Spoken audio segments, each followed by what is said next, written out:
Right now, you are sitting somewhere safe. No spider, no cliff, no snake anywhere in the room with you. But your brain is not relaxing. It is still scanning, quietly, constantly, looking for one specific thing, a threat, any threat. And when it finds one, you will react before you even know what scared you.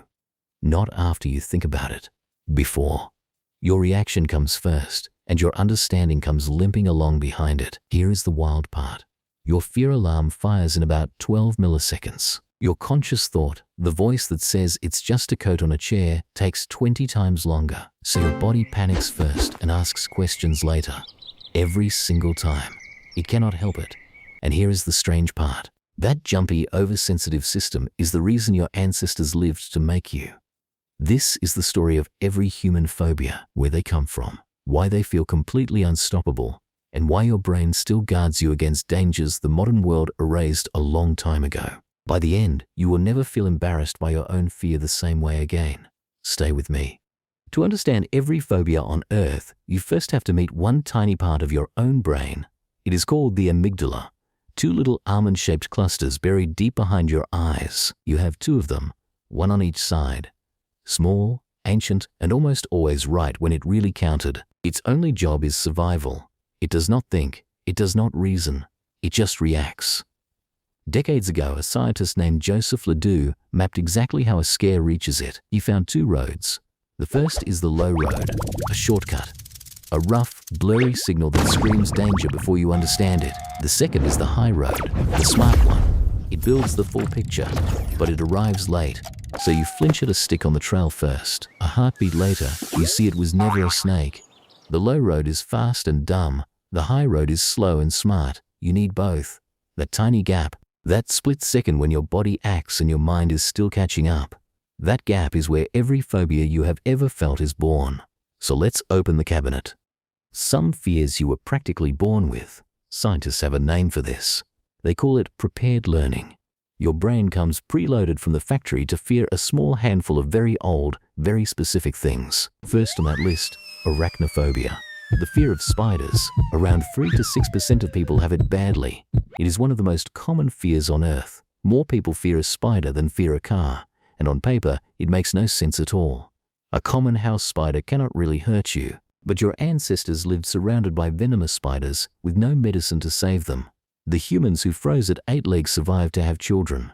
The relaxed ones often did not, so that fear got passed down, generation after generation, all the way to you tonight. Next on the list, ophidiophobia, the fear of snakes. About 1 in 3 adults feel it to some degree, 1 in 3. In any crowded room, roughly every third person gets uneasy at a snake, and here is something genuinely strange. Studies show we spot snake shapes faster than almost anything else on Earth. Hide a snake among flowers, and your eyes find it before you finish looking. Let that sink in. Some scientists think our eyes themselves evolved sharper just to catch a snake hiding in the grass. And third, acrophobia, the fear of heights. A German study of over 2,000 people found 6%. This one runs so deep that even crawling babies refuse to cross a glass floor over a fake cliff. Nobody taught the baby to fear the edge. It already knew before it could even walk. 3 deadly things, 3 built-in alarms, none of them taught, all of them waiting inside you from day one. Spiders, snakes, heights.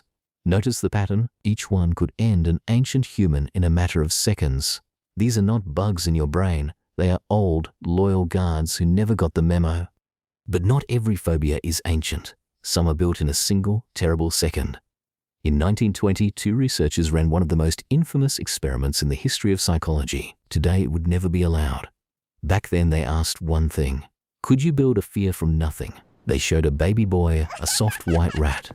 He smiled and reached out to play. Then, every single time the rat appeared, they slammed a steel bar with a hammer right behind his head. Soon the baby cried at the rat alone. No bang needed, the fear was installed, and it spread on its own, to rabbits, to fur coats, to anything soft and white, and the truth got sadder. The baby was taken away before anyone ever tried to undo what they had done. One sound, one afternoon, and a harmless white rat became a monster that lived in his head for years. That is how a phobia is born. One bad moment, and your brain glues fear onto whatever was near. It is why one bad dog at age 6 can make every wagging tail look like a threat for life. It is why one moment of going under as a kid can turn a calm pool into a nightmare. Some of you are thinking, can't you just unlearn it? Fair question. And the answer is the cruel trick of fear. Here is the contradiction at the heart of fear. The thing that feels safe is what makes it stronger, avoiding what scares you. Every time you flee, your brain learns one simple lesson. That was dangerous. And running away is what saved me. So do it again, even bigger, next time. So the fear is rewarded, it grows, and quietly the circle of your whole life starts to shrink. No more lakes in summer, no more crowded trains. Each no feels like safety. Each no is a cage. And this is exactly why phobias of common, everyday things are the very heaviest ones to carry. Take claustrophobia, the fear of tight, enclosed spaces.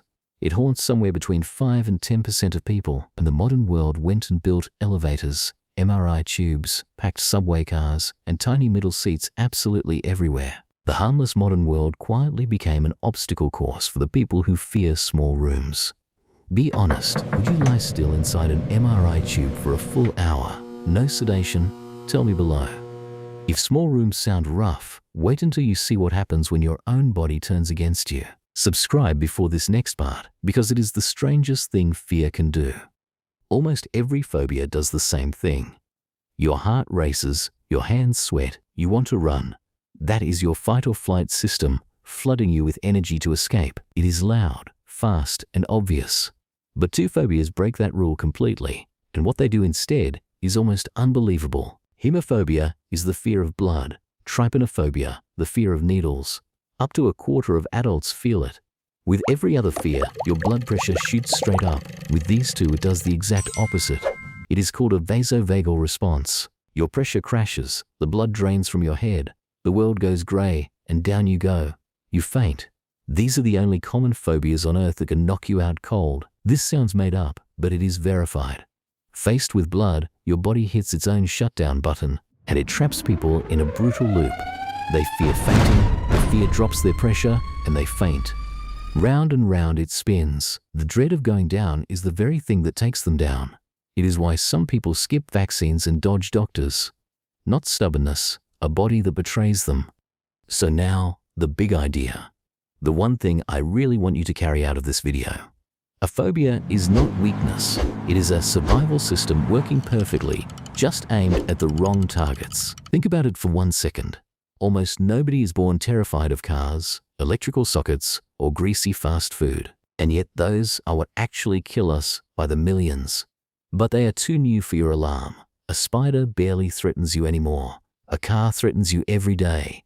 Your fear has the numbers exactly backwards. Your fear never learned them. It is still guarding a savanna you left 200,000 years ago. And nothing proves this better than the strangest fear of all. The one almost every single person watching shares, glossophobia, the fear of public speaking. By some surveys, around 75% of people feel it, 3 out of every 4 humans. In some surveys, more people fear a microphone than fear death itself. Read that again. The microphone, not the audience throwing tomatoes. The simple, harmless act of being seen and heard. But why a microphone? It cannot hurt you. The answer hides back in the ancient world, around a tribe. To your ancient brain, a crowd of judging eyes meant exile, and exile meant death. So your body treats a room full of eyes like a life or death trial, because once it was. It is why your voice shakes. Your body believes it is fighting for its place in the tribe. Now, not every fear fits the survival story so neatly, and one in particular drives scientists a little crazy. Trypophobia, the deep discomfort at clusters of small holes, a lotus seed pod, a honeycomb, a sea sponge. For many, the right pattern makes their skin crawl, but the twist, it is not officially a phobia at all. It is in no official medical manual, and yet millions feel it. So what is going on? The leading guess is that those clustered patterns secretly echo the markings of venomous animals and diseased skin, so your brain may be screaming poison at a vegetable, a false alarm built on an older, real one. Even the fear of flying works the same way. Aerophobia grips 10 to 40% of us. Flying is one of the safest things you can do. Statistically, the drive to the airport is far more dangerous, but you cannot reason with the low road. It does not read statistics, it only feels the lack of control. On the ground, you steer. In the air you simply trust, and your ancient brain has never once enjoyed trusting. So let me put you inside one. Close the explanations. Stop thinking. Just feel it. You step onto a glass deck, 1,000 feet up. Your friends stroll straight to the edge. You take one step onto the glass, and the low road fires instantly before you can stop it. Your stomach drops. Your breath catches. A cold wave rolls up the back of your neck. Your legs turn to stone. Your hands lunge for a railing that your mind knows perfectly well is completely safe. And some quiet part of you whispers a strange thought about the edge. You are horrified you even thought it. Your friends call your name, smiling. They cannot understand why you have gone pale and still.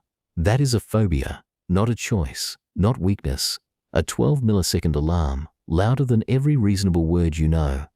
So if avoiding fear only feeds it, what actually quiets the alarm? The answer is the exact opposite of running. Your brain learned danger by example, which means it can also learn safety, one small, calm exposure at a time. Not by force, just by staying calm and close a little longer than felt comfortable. Each time you stay and nothing terrible happens, the amygdala quietly updates its old, outdated files. It will not happen in a day, but slowly, the old guard can learn a new map of the world. And maybe that is the quiet comfort hiding inside all of this. Your fears are not flaws in you.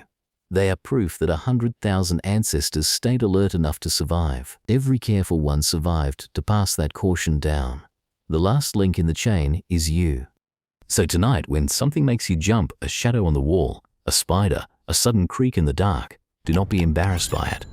Instead, picture that tiny almond-shaped guard deep in your head, snapping awake. It has been on duty for 200,000 years, and it has never once taken a single night off. Through every sleep, every danger, every quiet, ordinary day of your life, it has been standing there, watching. For you. It fears spiders that cannot reach you, heights you will never fall from, eyes that only wanted to listen. It is wrong about almost all of them now, and it loves you far too much to ever stop trying. So here is the truth I want to leave you with. Every phobia you have is just that ancient guard, loving you in the only language it has ever known, the language of keeping you alive. It cannot speak. It knows one way to say I want you to live, and that way is fear. You will fear things that cannot touch you. It will keep watch anyway. That is the deal you were born with. So the next time fear grabs you, remember, it is not broken. It is just very, very old. And from the moment you were born, it has only ever been trying to keep you alive.